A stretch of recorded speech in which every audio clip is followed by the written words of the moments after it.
Today we're going to discuss how to sort of create a recipe by learning how to edit a recipe. Now this recipe is a Brewer's Best American Cream Ale, which I am taking from a 5-gallon recipe down to a 2-gallon recipe. I actually want to put it in two separate 2-gallon fermenters, and I both want to do one stock more or less, and another one I want to change it a bit to make it more malt flavored the way I like it. And it'll be fun to compare, plus I'm going to use two different kinds of yeast later. Different yeasts can give off different flavors when they're fermenting, and it'll make for an interesting experiment for me. But when it comes to creating or scaling rather, a 5-gallon recipe down to a 2-gallon recipe, it helps to know what the ingredients do, and it also helps you build a skill to create a recipe. Now, I've simplified the information in that recipe down to this. This is 3.3 pounds of liquid malt extract, 2 pounds of dried malt extract, 1 pound, sorry for the overlap here, 1 pound of corn sugar, and 1 ounce of hops and 1 ounce of hops. Now, the names of these hops are not important right now. One goes in early for bittering, the other one goes in later for flavor and aroma. They're just there for illustration. The name of them isn't really that important. Now, when creating a recipe for a 2-gallon out of a 5-gallon, we would take everything down to 40% because 2 out of 5 is 40%. Just like when you break a $100 bill up into 520s, you've got 1, 2, 3, 4, 5, 2/5. And I took a food scale for later, and I took a conversion, Google's conversion tool, and I converted pounds down to ounces and ounces down to grams, because that probably makes the most sense. We don't need to take pounds all the way down to grams. That would be really, really super exact and probably not necessary. But taking 3.3 pounds down to 40% is 21.12 ounces of liquid malt extract, 12.8 ounces of dried malt extract, 6.4 ounces of corn sugar, and 11.34 grams of hops.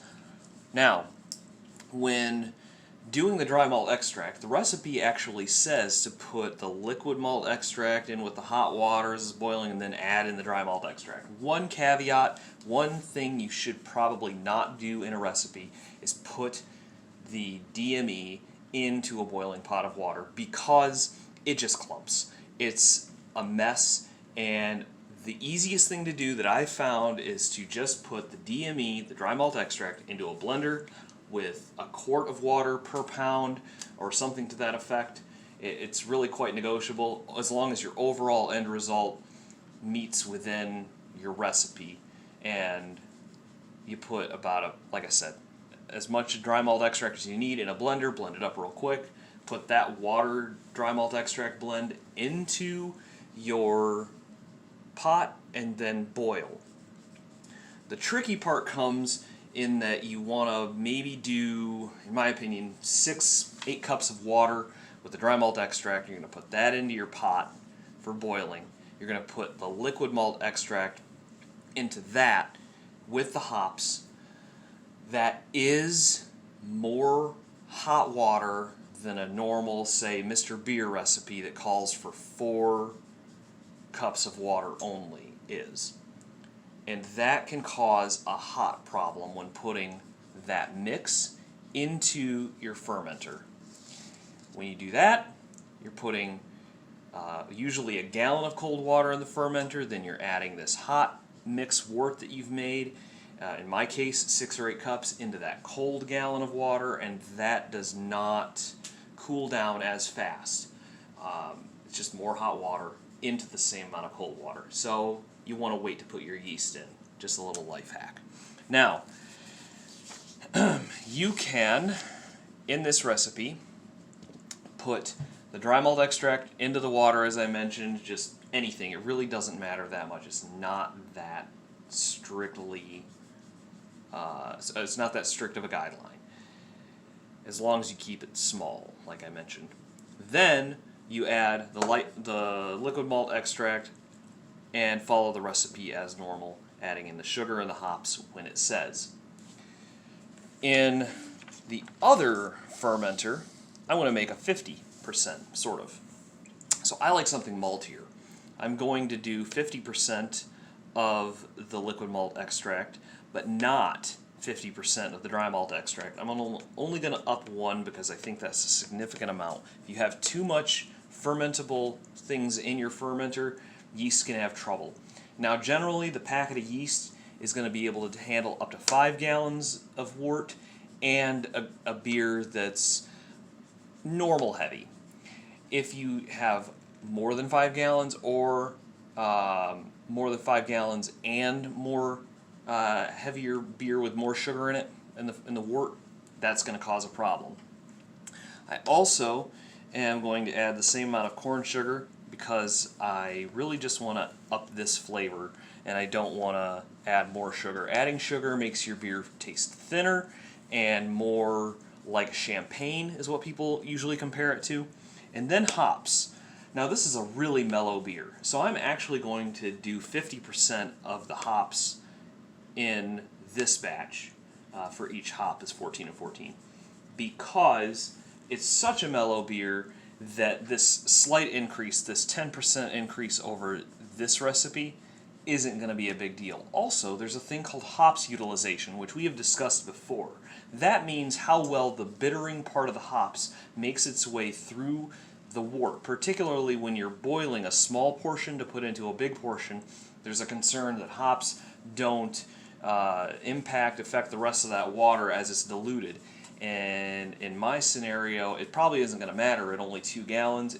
It probably won't matter at 5 gallons for most people who want to do a partial boil, as we discussed in a previous video. But I still want to up it because mellow beer, it's going to be fine. It'll be fun to see how the hops affects that, and it's not going to be an IPA level bitterness.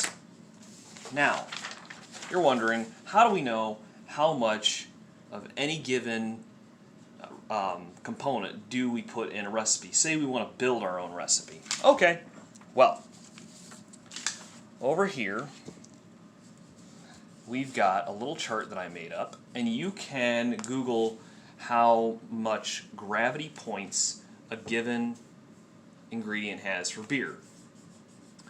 With liquid malt extract, it's generally, and this is just a general rule, every brand and every batch could be a little different, but generally, liquid malt extract will give you 36 points.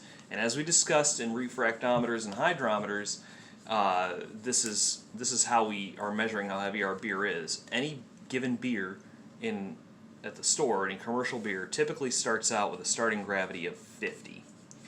And this guy, 1 pound of liquid malt extract in 1 gallon gives you 36 points. Dry gives you 44 points, and corn sugar gives you 42 points. If you were to do 1 pound of this, 1 pound of that, and 1 pound of that, that would be probably too strong.